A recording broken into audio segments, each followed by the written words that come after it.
Қайырлы кеш баршаңызға. Бүгін біз сіздермен осындай өте дәмді әрі өте жұмсақ болып шығатын пицца дайындайтын боламыз.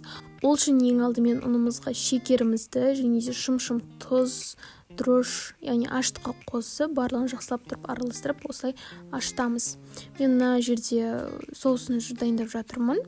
Мен соусына сметана, чеснок және де перец және де кішкене тұз сеуіп, жақсылап тұрып араластырамын. Майонез, кетчупты ұнатпасаңыздар, осы соуспен дайындасаңыздар өте дәмді болады. Одан соң мен үстіне осылай грудинкаларымды майда етіп турап алып, ыстық майда қуырып алатын боламын.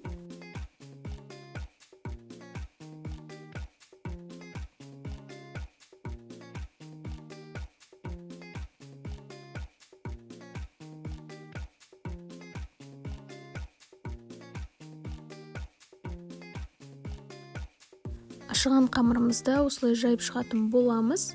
Мен қамырды қолмен жайып шықтым. Болмаса, оқтаумен де жайып шықсаңыздар да болады. Одан соң жаңағы соусымызды үстіне жағып, барлық шетіне жететіндей етіп, осылай түп-түзулеп барлығын жағып шығатын боламыз.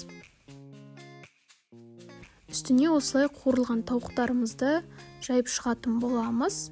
Өте дәмді болып шығады, жасап көріңіздер. Духовкаға 180 градусқа 30-40 минуттай жібереміз. Мен пиццаға комо сырын пайдаланатын боламын. Сіздер өздеріңіздің қалаған сырларыңызды пайдалансаңыздар да болады. Өте дәмді болып шығады.